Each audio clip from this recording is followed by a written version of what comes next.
বাংলাদেশি সিনেমার সুপারস্টার শাকিব খান মানেই ঈদের পর্দায় বিশেষ চমক। এবারও তার ব্যতিক্রম ঘটছে না। শুক্রবার বাংলাদেশের অন্যতম জনপ্রিয় তারকা শাকিব খান প্রকাশ করলেন তার আসন্ন ছবি প্রিন্সের ফার্স্ট লুক পোস্টার। 2026 সালের ঈদের আবহে মুক্তি পাবে এই ছবি। Prince once upon a time in Dhaka এর পোস্টার ঘিরে ইতিমধ্যে হইচই শুরু করেছেন শাকিব ভক্তরা। সোশ্যাল মিডিয়ায় প্রকাশিত এই পোস্টারে এক নতুন অবতারে হাজির হয়েছেন শাকিব। লালচে আভা জুড়ে থাকা এই পোস্টারে নায়কের হাত দুটো উপরে তুলে বন্দুক ধরে রাখা অবস্থায় দেখা যাচ্ছে, যেন ঢাকার অপরাধ জগতের বুক ফাটা হুঙ্কার নিয়ে হাজির হয়েছেন নায়ক। তার চারপাশে রয়েছে বহুজন বন্দুকধারী।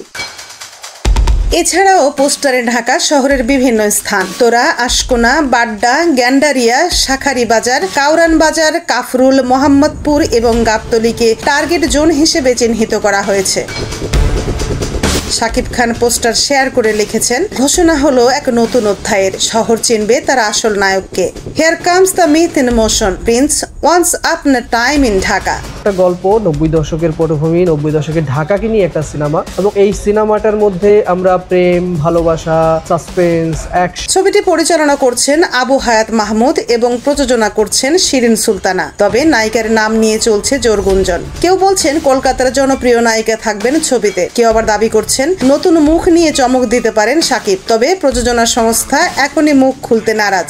আরো অনেক অনেক অনেক বেশি কিছু আমরা ভাবছি। আমরা যেরকম ভাবছি যে আমাদের ছবিটা খুব লার্জার স্কেলে হচ্ছে, তো লার্জার স্কেলটাও। সর্বোপরি মোশন পোস্টারে প্রমাণ মিলেছে শাকিব খানের প্রিন্স কেবল সিনেমা নয়, ঢাকার আন্ডারওয়ার্ল্ডের বুক কাঁপানো এক রূপকথা, যা এবার প্রথমবার আন্তর্জাতিক পর্দাতেও বাজিমাত করতে চলেছে।